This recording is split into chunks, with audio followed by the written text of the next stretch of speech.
Good morning, good evening, everyone, depending on where you are in the world. So today's video is going to be about homelessness and how homelessness is affected by the current situation. And we all know that the current situation is the pandemic. How homelessness is affected by the current situation. And as you can imagine, it's very tough out there. Okay. Before I go any further, please be sure to subscribe to this channel, Roger's Fun and Adventures, and press that little bell to get notified. That will really help us to reach out. And today's guest is Krish Patel. So Krish Patel he will introduce himself. Okay, so without further ado, Krish, over to you. Thank you so much for your introduction, Raj. Man, where to begin? Who am I? So I'm Krish Patel. I'm from Bolton. I'm close to Manchester. I actually live not too far away from Raj. And I am the founder of an organisation called talestoinspire.com. But I also help run an outreach programme for homeless people here in Manchester called Brew Power. And we're out every single week. Raj is usually out with us, but COVID and things have taken a little bit of a back turn towards volunteers coming out. Yeah, so I run an outreach group to help homeless people. It's more to connect with homeless people more than anything. Yeah, every single week for the last 2 years I've been out. So yeah, that's kind of who I am, Raj, in a really brief moment. Excellent. Yeah, because before we recorded this video, you told me that you wrote a book. So we'll have a video on that because I think it's worth to have a video on that, a full one. But you mentioned that one of the homeless is one of the 23 people in your book that you mentioned. His name is Danny, you mentioned. Is that because he started to laugh around? It will be the message we could give out today is even though in the direst, the most difficult situations, life can still be around, life can still be turned around. And also we would like to encourage people to help whoever, who are in difficult situations whenever they can. Okay, so Danny, how did he manage to turn his life around? And how long was he on the street? So Danny, Tales to Inspire shares people's stories who have been through something and come out the other side. So Danny, on the book that I've launched, or I've just become an author for, the Tales to Inspire book, Danny's story talks about, he was homeless for nearly 5 years, all around England. He was all around England. I thought about just Manchester, all around England. All around England. When he eventually came off the streets, it was because of a charity in Manchester that helped him.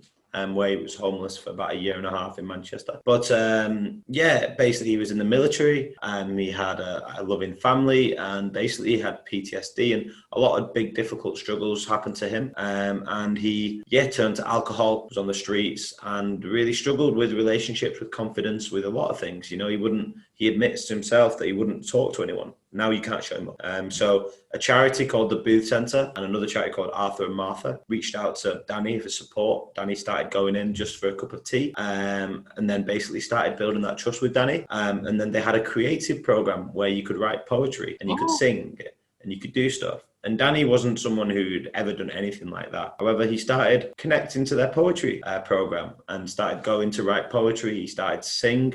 He got to perform Ness and Dormer in Manchester in front of hundreds of people. How many people did they perform in front? I think it was about 400 people. Oh, that's good. And basically, he managed to turn his life around through finding a passion and being able to express what he's been through poetry. And now he gives tour guides of the city of Manchester with the social enterprise Invisible Manchester. Actually, I was going to use him. I've seen him, I met him, yeah. And I was going, and then the confinement came in, the lockdown started, and then I lost touch with all that, yeah.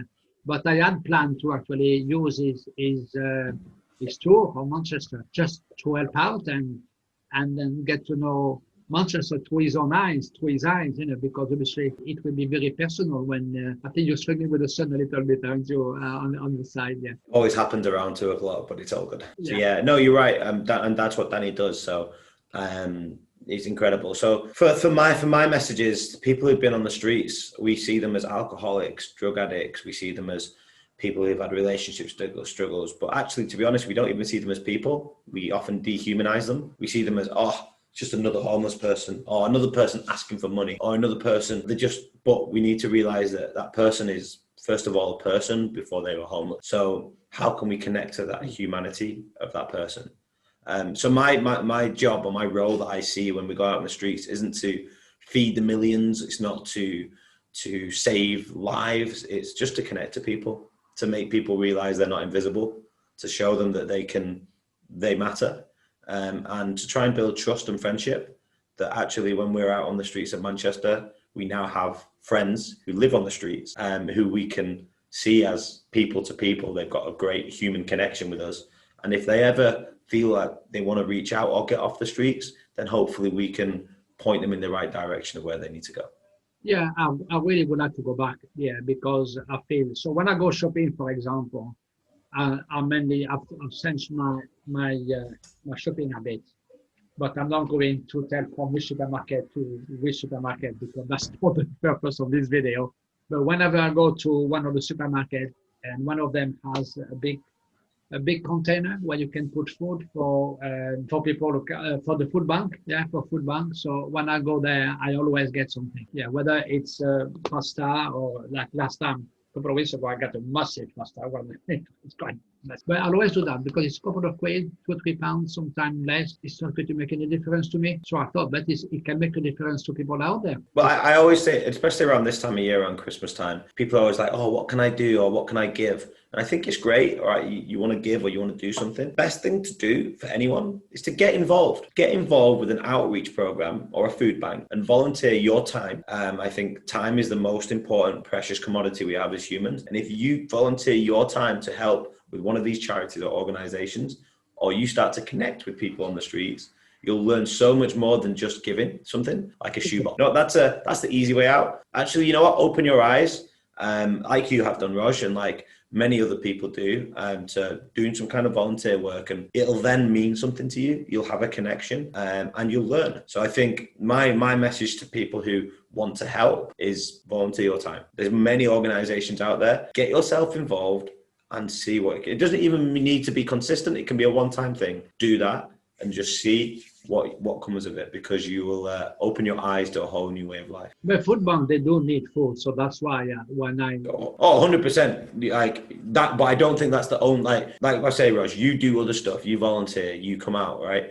But I think if you really want to make a difference and you want to see what other things are going on, like you already have, Raj. But many other people think that doing a food bank's enough. You know what? Doing a food bank, putting food into, that's good, but it's never enough. How can you do something a little bit more?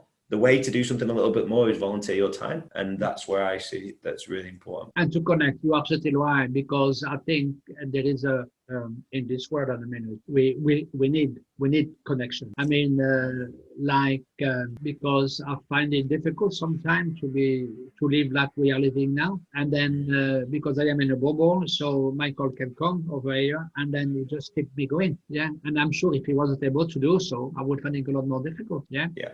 We need that connection. Absolutely. Yeah, no, I agree completely. I can imagine how difficult it must be for the homeless people. Yes, I'd like to go back. Yeah, definitely. So yeah, maybe even before Christmas, I don't know. Yeah, and why not? Because I think you're right. My own experience briefly is that you learn so much, and I remember even some of them managed to have a sense of humor. And I'm going to mention this now because even in the most difficult situation, you can still have a laugh. And I remember this couple, they met on the street and they together. Whether they are still together, I don't know, because it's quite a while ago now. But he said this, at least I know she's not after my money. And I thought that was really smart. That was really good. That really made me smile. And they still managing to have a sense of humor and living like that. Yeah, it's quite something, really. Yeah, it really is. Laughing is one of the precious jewels of the heart, isn't it? So I think it's important to be able to laugh. Yeah, so very much so. Yeah, and then so that's the message we can give out there, really. That what you just said before. Volunteer your time, connect with people.